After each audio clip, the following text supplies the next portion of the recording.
Mình mở cửa. Mình mở cửa.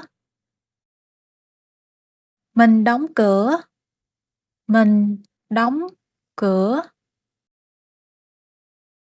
Mình để túi xuống. Mình để túi xuống. Mình cởi giày. Mình cởi giày. Mình mang dép. Mình mang dép. Mình cởi áo khoác. Mình cởi áo khoác. Mình treo áo lên. Mình treo áo lên. Mình ngồi nghỉ chút. Mình ngồi nghỉ chút. Mình rửa tay. Mình rửa tay. Mình rửa mặt. Mình rửa mặt. Mình đi tắm. Mình đi tắm. Mình gội đầu. Mình gội đầu. Mình mặc đồ. Mình mặc đồ. Mình soi gương. Mình soi gương. Mình rót nước. Mình rót nước. Mình uống nước. Mình uống nước. Mình nấu cơm. Mình nấu cơm. Mình lặt rau. Mình lặt rau. Mình rửa rau.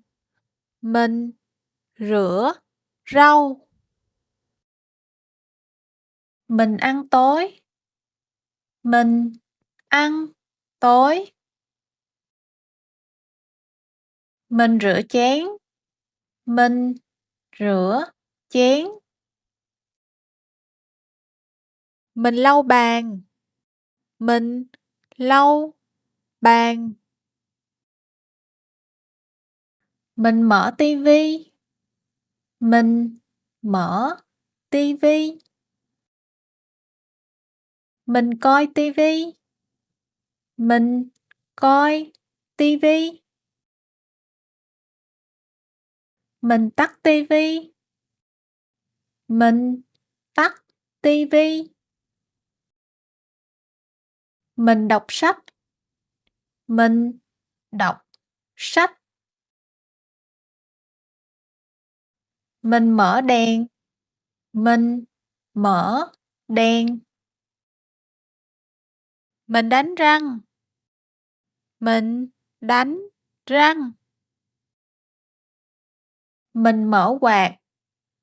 Mình mở quạt. Mình đóng cửa sổ. Mình đóng cửa sổ. Mình tắt đèn. Mình tắt đèn. Mình sạc điện thoại. Mình sạc điện thoại. Mình đi ngủ. Mình đi ngủ.